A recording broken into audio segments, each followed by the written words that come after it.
Hey guys, it's your girl Shinga J and I'm back with another video. So today I am working with Nadula. They reached out to me to do a review for them. So here we go. I am working with them and this is a 2022 24 and 20-inch closure, I believe. If not, it's down in the description. I am using this specific cap for $3.99 at your local beauty supply store. This is actually the mesh cap and I like this one because it's breathable. You get air through your wig.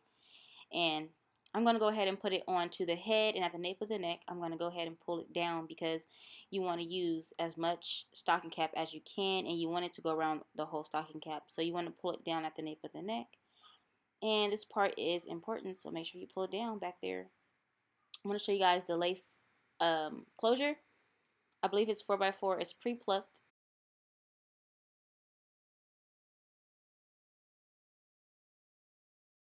But I'm going to show you guys the bundles, and I believe it's a 24, a 22, and a 20, and the closure is actually a 20, I believe, if I'm not mistaken, but everything is going to be down in the description. And we're going to jump right in, y'all. So basically, I'm going to go ahead and put this on the front of the stocking cap, and you want to pull it down just an inch. Just an inch. You need to pull it down just an inch. This is very important. I believe it's very important because it's just important. I can't break it down to you, but just make sure you pull it over an inch because you don't want your closure to be pushed back too far. So you want to leave just an inch so that you can see it and you won't see that the side edges are up there as long. I can't really break it down to y'all right now, but I'll show you guys once I install this on the next video. But I'm just going to wrap it up and get it out of the way. And while I'm doing that, make sure you like, comment, and subscribe. Share this video. I haven't did a closure video in a while. That's actually how it went viral. So I'm just recreating this and all the different techniques that I've learned over time. So guys, this right here is how I sew. So I'm taking my needles already loaded and ready to go. Boom, bam, cow. I'm using 9 of them. I couldn't find my other one. So this part right here, y'all. This is important to me. I make sure that my stitches are really close because I don't want the closure to wrinkle up. So I make sure that my stitches are very close. I put it on my Snapchat and someone was like, it looked like a machine made that. But basically it was just me. I just keep my stitches very close and I lock every stitch. So basically, as I'm going to show you right here, I'm going to go ahead and zoom in. So I'm just going to basically just tie it off. First we're going to go in and we're just going to go ahead and tie it off first. I did one side really slow for y'all because after this I'm going to speed up the video. I don't want to make this video super long where you guys are getting lost. So, yeah. So basically I'm going to go ahead and lock the first stitch. And if I hurry up, girl, lock the stitch. Damn. Anyways, okay, I'm locking my first stitch. And then again, I'm going to keep it really close. So I'm very close to that first stitch I just locked. I'm going to lock it. I'm going to twist it 2 times, pull. And that's locking the stitch one more time.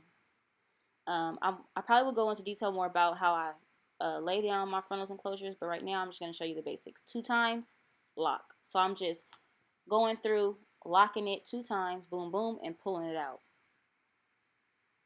I came a long way with sewing. I've gotten very great at it, so it took me about 5 minutes just to sew this whole thing around. So yeah, y'all, basically, I'm just going in, keeping my stitches very close. I'm going to zoom in a little bit more once I stop this voiceover because you can't really see, but basically I am just going in. So I'm going in through the mesh 2 times, pull it. And when you pull it, you're locking that stitch right on in there. See how my stitches are very close?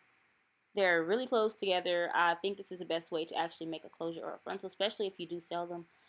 You want everything to be clean, neat, and we want our wigs to last us a long time. We ain't making this wig for just a day or two. We want this stuff to last at least a couple months. You know what I'm saying? So basically, I'm just going in. One more time, I'm going to show y'all. And then I'm going to go ahead and speed this video up. So basically, going in, boom, boom, 2 times, pull it. So basically, going in again. One more time, I'm going to go in again. Okay, when am I going to go in? Okay, I'm going in now. Boom, boom, 2 times, pull. And I'm keeping my stitches very close. Like when I say very close, they are really close. There's no gaps in between. Only for my frontals and closures, I do keep my stitches close. But when I sew in my hair, my stitches are always like a centimeter apart. So yeah, y'all, I just want to see. I'm gonna show you guys how I actually do it. So this video is gonna be like a couple more seconds of me sewing it in, and then I'm gonna go ahead and speed it up. Just keep on keeping your stitches very close. You don't have to do this. This is optional, but it's best if you do it this way so you won't have your closure wrinkled up. And we don't want our closure wrinkled up because then our hair will not lay flat. And I'm going to be doing a second video on this Nadula hair, and it's going to be an actual install, a closure install, because it's been months since, it's been a year since I've actually did a closure install, and I was getting requests on Instagram about it. So I'm going to go ahead and do that for you guys. I'm going to actually go to the second side. So you want to do the first side, and you want to move on to the second side. And we're going to do the back last because that is very important. So make sure you do first, second, and then you go to the back last because you don't want our closure to pull. We want it to stay level on each side. And then once we're done, we're going to go ahead and pull the back and sew the back up, okay? So I'm just going to be quiet, and it's just going to fast forward, okay?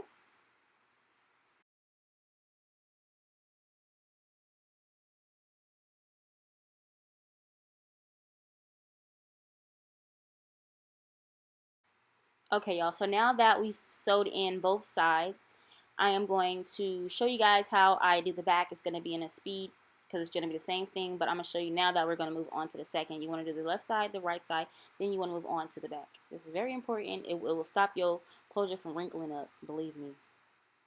And now I'm moving on to the back. Using the same stitch form, the same two swirl lock, basically is what it's called.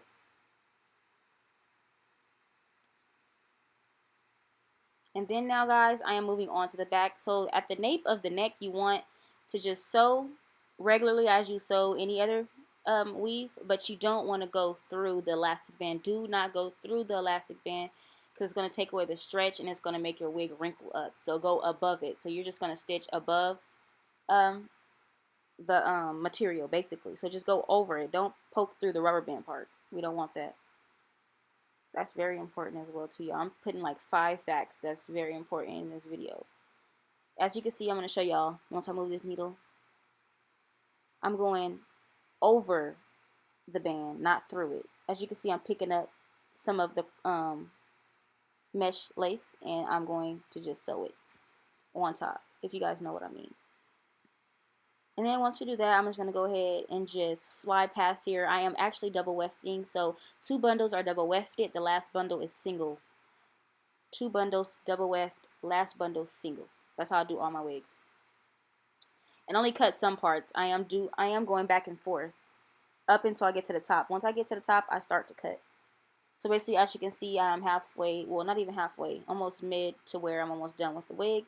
And I want to show you guys, you want to keep each stitch between your tracks 1 inch apart. That is very important because you will run out of hair and you'll be looking crunchy in the face, honey. So make sure you keep an inch in between each track.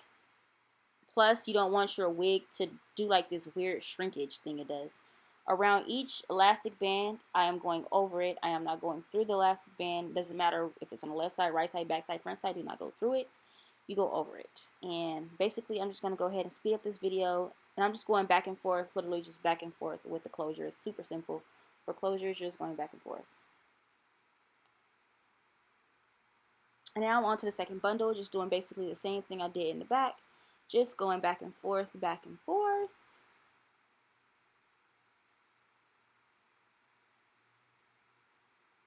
Just going back and forth, y'all. I'm taking a piece of track that was left over and just putting it in the middle. Don't mind me looking ugly. I look a hot mess when I'm at home. I'll be walking around with my braids and my cap still on. But y'all, this video is about to come to an end. We are going to get to I think it's like the 4th important part, and this is the top part. Basically, I'm going to do the same thing, but what we do not do is we don't want to go through that lace at the top of that closure. So you want to stay on the mesh part. So when you lock your stitches, don't lock them close. Well, you can lock them close to the closure, but don't put it on top of the closure because it's going to start to pull and it's going to be wrinkled up once again. So just don't attach your tracks to the closure. Just put it to where you just close up that gap.